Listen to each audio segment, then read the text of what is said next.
How's everybody this week? A big weekend of shows that we got to see, and we had our Christmas show and all sorts of things going on. But there's been some great pictures coming through of people sending me of them doing different festivals and all sorts of things. So it's been wonderful. Thank you for sending them to me, by the way, because I really enjoy it. We've got Raechel Whitchurch joining us tonight, but before we do, I want to have a bit of a chat again. We've still got the competition running until Christmas Eve. So if you have a look at the top of the Country Kickback page, it's pinned to the top. Put your photos in, tag your friends, and enter, because we love to see the photos of all the shows. Doesn't matter when it was, can be any time, anything that you've enjoyed. And also to all the people that I get messages from saying they've shared and things. So thank you very much, and please keep sharing and doing that sort of thing. We might welcome Raechel into the room. Hi. Hi. Thanks for having me, Danny. Thank you for joining us. I've been listening to your music a lot lately, so it's been great to be able to talk to you and hear all about it in person. Well, kind of in person. Yeah, no, it feels, I'm in my bedroom, so it feels like we're very much in. So here we are. We were talking a bit earlier, everybody's had a rough year. How have you coped this year? It's been a different year for all of us. How have you coped? Yeah, it's been, such a hard year for so many people. And I think, for some people it's been harder than others. And so, of course, like it's disappointing when you have tours planned and shows planned and things like that, and they get cancelled. But I think I've been moderately lucky. We've been fine, and we've really used the time to hang out with our little kids and just do a bunch of things that we needed to do. And so, of course, I think we were saying earlier, it is disappointing, but I think mentally, we've been fine. We've coped fine, and we've just used the time for what it is. But I am very excited to say farewell to 2020 and move into the next year. Absolutely. 2021 is shaping up to be a good year, so I'm excited for that. It's only a couple of weeks to go, and then we can hopefully just relax and enjoy it. As I was saying to you earlier, I like to sort of, when I haven't had an artist on the show before, tell us your story, because I know you've grown up quite a musical family, and music's been a part of your life since you were very young. But tell us about growing up and why you stayed in music, and in particular country. Yeah. So, you're right. I grew up playing in a country family band with my family. We were called the Lees. And so I played instruments since I was a little kid. And, I started playing in my family band when I was around, I think it was 8 years old. And by the time I was 12, my parents had packed all four of us up and moved us into a caravan, and we were traveling around Australia, just playing shows on the weekends and then homeschooling on the weekdays. And so, it was, people often will say to me, what was that like? How did it feel to grow up like that? And I think, that's just how we grew up. And so it's hard to kind of compare it to something else, because that's just what we knew. And so I think it's only now, as an adult and having had my own children, where I'm like, Mum and Dad, what part of taking 4 children on the road in a caravan seems like a good idea to you? And just a good measure, turning them into a country family band. Tell me more about that life choice. Yeah, it's an interesting one. It's crazy, because I'm just oh my gosh, I don't, I said to my mum the other day, it must have been because we were such good kids that it was just so easy. And she was like, yeah. But it was a great life, and we got to see a lot of Australia and the world, and we got to play music together. And so it definitely set us up to be a very tight knit family. And just, I think it shaped a lot of what I think about the world and a lot of my belief system, just about caring for people and showing respect to, people from different walks of life and things like that, just because we did get to meet so many, interesting people from all parts of Australia and the world. But I'm very grateful. I think it was a great upbringing, and it's the only one I had, but I loved it. Is it something that you could ever see yourself doing, putting the kids in the caravan and heading off? Look, I don't know. I feel like I've done my time in a caravan, so I might do it if it was 5-star hotels, but no, I don't know. My kids love traveling, and we've traveled a lot with them overseas. Obviously not this year, but we have traveled a lot overseas with them, and over Australia, and they come out on the road with us sometimes when we do shows, and so they very good at adjusting to to life on the road. But yeah, like I'm not gonna commit tonight to living in a caravan with my children. Separate one, or give them a tent. Yeah. Exactly. A tent Far away from my caravan. Yeah. Yeah. That's all right. Yeah, much better. Now, you've had a bit of a busy few years, and you had a lot planned for this year, and obviously that changed a bit, but you've continued to release singles. Tell me, was that something you decided to do after all this got changed, or was that sort of just a process that was going to happen anyway?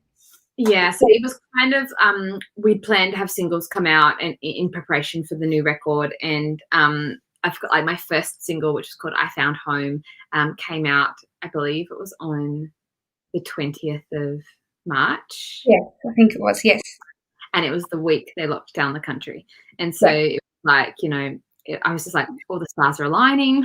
Clearly, this is meant to be. The whole country is shutting down. It was weird to release a single on that day, but and funnily enough, it was a song about home. I found home, and so but it it all worked out really well, and I think for a lot of artists, and what I found is that because people were at home a lot more and were stuck at home, that music actually played a big part, for everyone in that time, and so I think it probably worked, more in my favor than not, but it definitely changed the way that we've released, things Yeah. from my album and the time and we've taken and things like that. But I was just like, we're just gonna roll with it, we're just gonna release music and show people who I am and what my music is, and then hope that by the time we get to the end of this period that people will know who I am as an artist and radio will like me. And so yeah, we've done a lot of radio, we've done a lot of interviews, and really just tried to help people discover my music. I actually really enjoyed, and I know that sounds really weird, but I've enjoyed the time in COVID in the fact that people have released a lot of new music, and it's given us a chance to really listen to it and really enjoy it, because a lot of people haven't had anything much to do.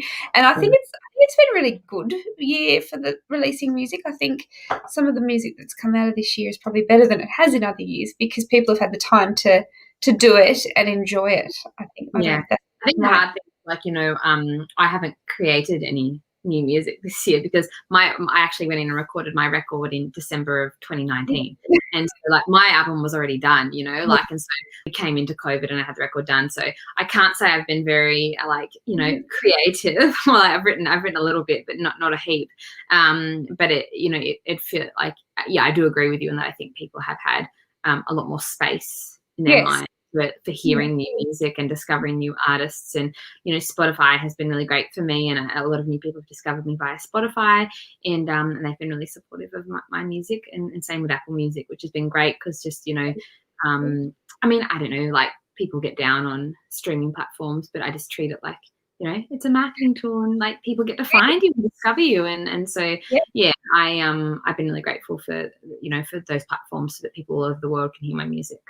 Absolutely. And I agree. It's a marketing tool, and you can get, down on that sort of thing, but it is the way of the world now. So we just have to roll with it and make use of it. And that is exactly what it does. So exactly. Now, before we start talking about your current single, you were scheduled to go on tour this year with Adam Harvey. Now that's been pushed forward to next year. When does that start? So it begins at the end of February. Our first couple of dates are at the end of Feb, and then it runs all the way through to the end of October, and we'll have some more shows announced for November, so it'll end up running to the end of November. And I'm so excited, this has been a tour that's been in the works for so long, and Adam's such a great artist, and an artist that I grew up listening to and have known since I was a little girl. And so my husband Ben and I were just so excited when we found out we're going to go on the road with him, and and I just feel being out, firstly live shows, that's just a thing in itself. Being out every night in front of hundreds of people, I think a new artist just can't ask for a better opportunity than being in front of the people they want to be in front of, country music lovers, people who love good music. And so we're stoked. We're just so excited to be on the road and to be playing music every night. So it kicks off in Feb. So stoked, can't wait. That is so exciting. Have you got any shows? There's not much of the year left, but have you got any between now and the end of the year? I know there's Don't know. I just finished up. I had my last 3 shows at the end of November. So I had 2 shows with Colin Buchanan out in the Central Western New South Wales, and then I had a show with Shane Nicholson in Goulburn.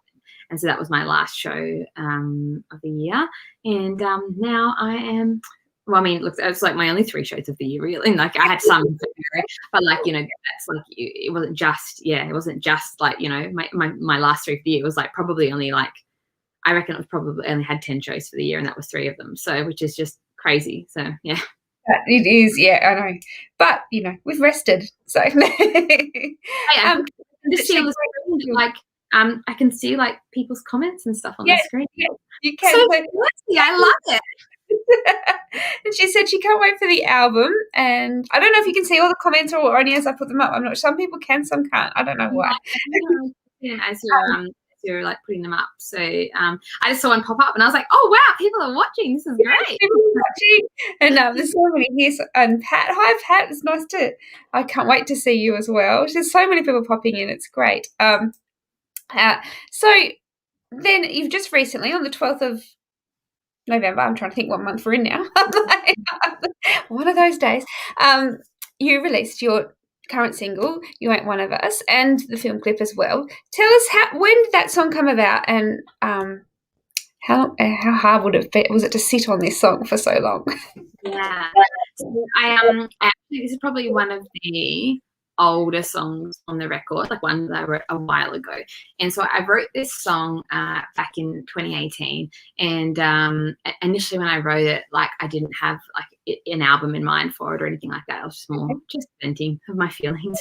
And it's actually an interesting story. I actually wrote this song about the last full-time job that I ever had before I decided that I was going to pursue music full-time. And so I was working for an organization, and I'd taken this job, and you know, I'd always had like a full-time job, and you know, done that.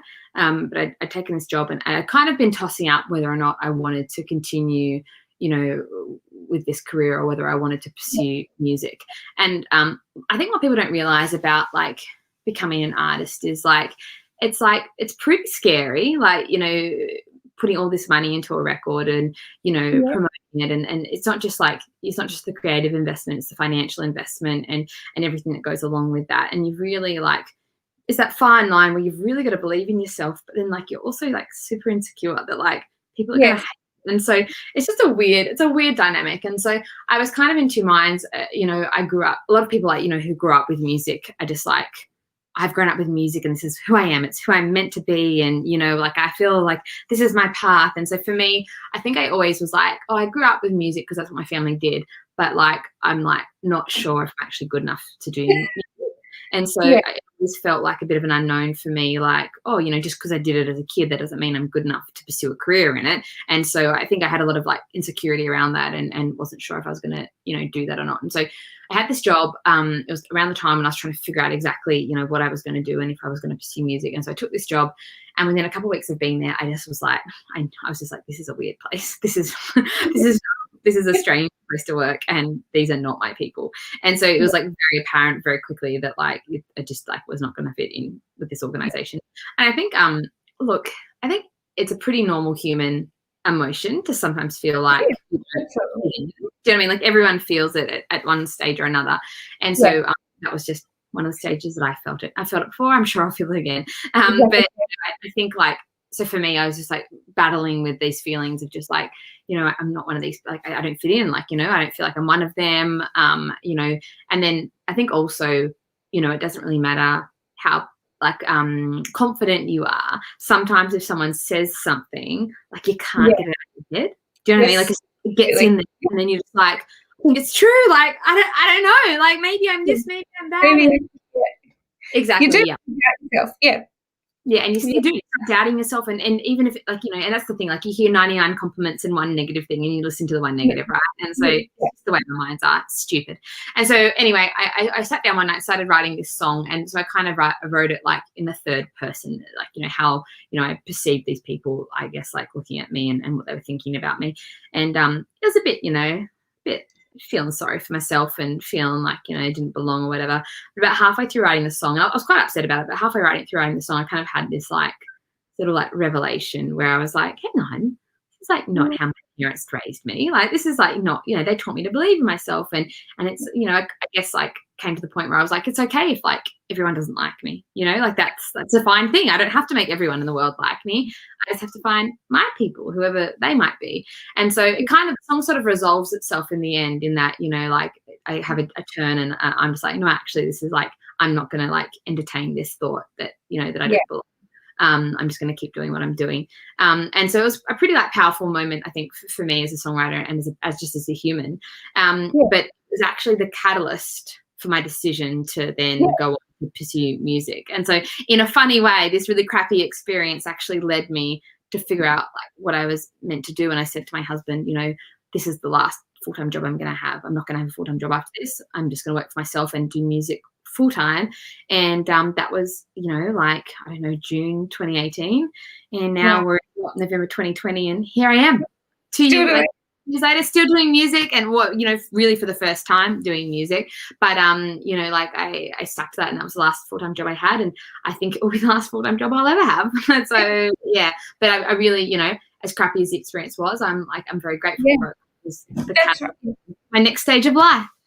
I think a lot of the good things that we go through in life, you go through that doubt, and that that awful situation that you're in is what made you take that step. So it's sort of a step that you needed to take, and a good thing that you went through it, and just shows. Yeah, sometimes we just need that push. And Cass has popped in. She said she's loving the pigtails. Oh, thanks. This is my equivalent of like a mum bun. Do you know how everyone wears like the mum buns? This is like my equivalent. Like if I've got pigtails on, you're like, oh, she's had a day. So that's what that is. And also it makes me look like I'm about, 15 years old. Well, why not? Why not own it? I can't do it. My hair just does not. It frizzes, so I put it in a pigtail, and I just end up with this big side frizz. And you've also, you weren't one of us. You've released the single and your video clip. Tell us about recording that, and I know, and all about where you recorded it and why. We made the video clip. I made it with a filmographer whose name is Brad L. Spencer, and he's great. And I've worked with him on all my videos. And we recorded it at a place in Sydney called the Soda Factory in Surrey Hills. And it's this cute little like music venue bar. And so it's very like Americana sort of feel to it. And so I was looking for a venue, and I found this one. And I wanted to do it there, and they were really gracious and let me come in, and we started early in the morning. It was so dark in there that like we actually had to like bring lights in because it was like so dingy and dark even in the daytime. But it was, like, the exact vibe that I was kind of looking for, like, and that's what I wanted for the song. And I guess we were trying to really get across with, and I only feature in the music video, and we've done most of my videos like that, because most of them were made during COVID. And so we wanted to kind of get across like the range of emotions, and so like the confidence, but then also the insecurity, the happiness, but also the sadness that comes with like, the human condition. And so we really wanted to try and get that across. And I feel like Brad and I did a really good job of, capturing those different emotions throughout the video and telling that story. You kind of see like that transformation of like me getting ready for the performance and preparing, and then like doubting myself. And so, I was really happy with how it turned out. And I've loved working with Brad. He's been great. Have you had many responses? I know it's a bit hard, you're not out on the road, but have you had a lot of responses from the film clip and releasing of this song? Yeah, I mean, I think with all my film clips, people have been like really responsive, and they've all been played on CMC, which is now CMT, and it's been great. And so they've been great in supporting, the songs. But I think it's just nice. Like a lot of people, like not a lot, I shouldn't say that. Some people think it's not valuable to have music videos go along with your song and things like that.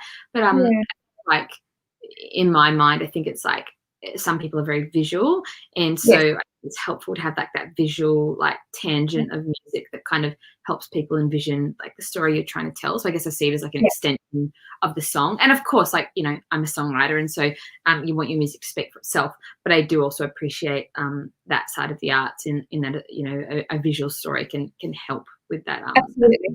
And I guess because, especially in the fact that everyone listens to a song and they take different stories out of that out of the song, and that's good, because you don't realize when you're writing something that it can mean so much in different ways. But I guess that film clip sort of brings it back to what you were trying to put across as well, not sort of what they may have taken it off to be as well. Yeah. So I think you're right. I think, like, you, of course, you write a song with something in mind, and a lot of people say, well, like, what's the song about or whatever. But I think, at the end of the day, like, as a songwriter, you really do hope that people will, take away something of their own from the song. And so it almost sometimes feels like a bit weird to, like, tell people what the song's about, because you're like, well, I kind of just want it to be about what you want it to be about. Do you know what I mean? Like, what fits with what you're going through. And so, that, like, might have been my experience of how I wrote the song, but that doesn't mean that that's all it can be about. I think feeling excluded and feeling like you don't belong is such a universal topic. And I think that, whether you're, in high school, or whether you're in a workplace, or whether you're in,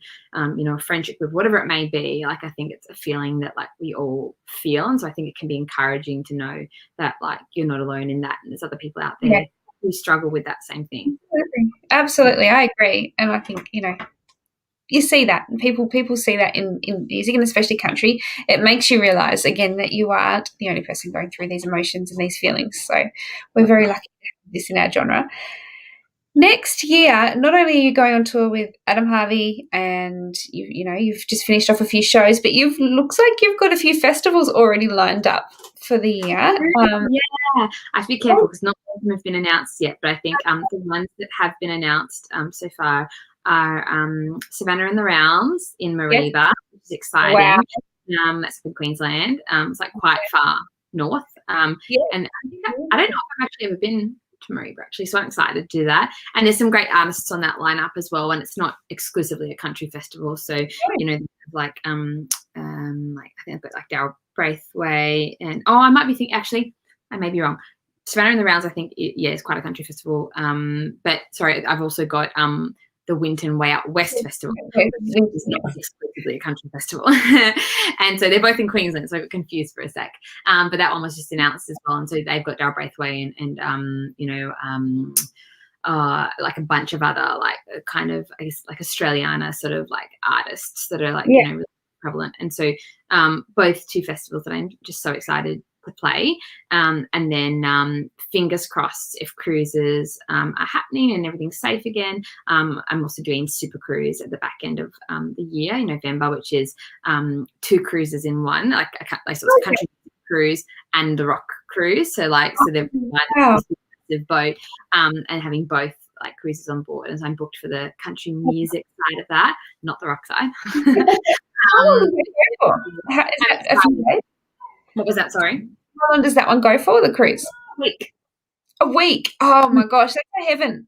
Yeah. I did the country music one, which is called Cruise and Country. I did that in 2019, and me and Ben just had the time of our lives.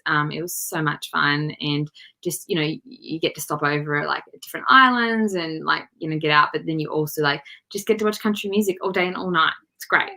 Oh, I'm there. If you need a hand, I'll just carry the bags. And I mean, I was like, please book me again. Please book me a holiday again. So it's great. So I'm very excited to be back in 2021, I should say. Yeah. It would not feel like a working holiday, that I don't imagine. I mean, like, we worked pretty hard when we were on our cruise, but at the same time, we didn't bring our kids with us, and so it was like very much a holiday because we like could sleep into whenever, eat our breakfast. Peace. It was great. And then my parents came with us, and a few of our friends came, and so it was really nice. So I'm looking forward to next time round. Perfect. So this time next year you'll have been, and we will be able to hear all the cruises are safe, and we all feel like it's it's all good. So because I'm really looking forward to that. So busy. Yeah. Very exciting. And now I know that we're trying to talk about the current album or the one that's coming out.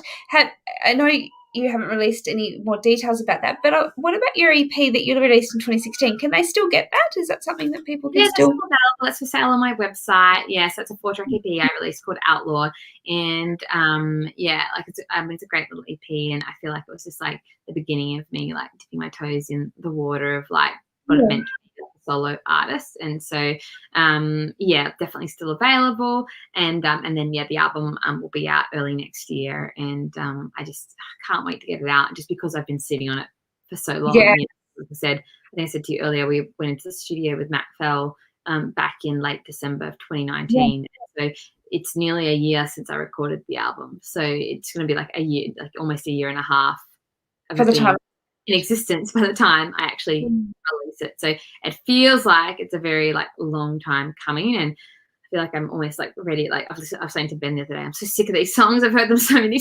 times. You haven't even got to tour them yet. I know, but it just feels like I've had it done for so long. So I'm excited to keep, getting more singles out. It'll be out ready in time for most of the tour next year, which is so exciting. Yes, yeah, that's right. Yeah, I'm so excited. I can't wait to have it out, and I think it's going to be fingers crossed a good year. And Facebook Lives, have you got any of those coming up in the near future? No, I'm not really much of a Facebook Live type of gal. I've done a couple little, guest appearances here. I've done a few with my friend Colin Buchanan.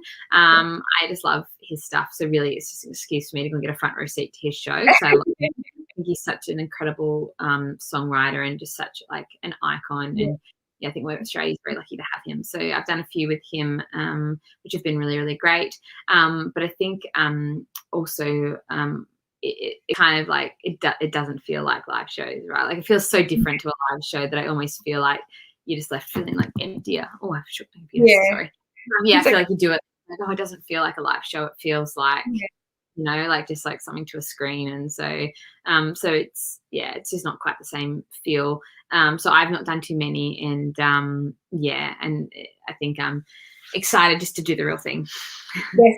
Hear the voices, hear what people have to say, and I think that's where I'm lucky here is I talk to somebody, whereas when you do it, you're just talking to the screen, and you can't actually hear what people are wanting or thinking. It'd be very difficult to do. So, where can people follow you to keep up with your tour and all your latest information? Is Facebook the best spot? Instagram? Yeah, I'm on Facebook. I'm on Facebook and Instagram mostly. I do a bit of tweeting over at Twitter. And then, of course, like my webpage, I update quite regularly as well. And then, all my videos and things like that are on YouTube. And then all my music is on Spotify, Apple Music, iTunes, Google Play, like all the places. And I have a mailing list as well where I send out little letters to my friends. And so you can join up there at my website as well. And I always send out my videos and things like that to those people first before the general public gets them. So it's kind of cool. We might pop your website in the links too when we're finished so people can sign up to the mailing list. That would be wonderful.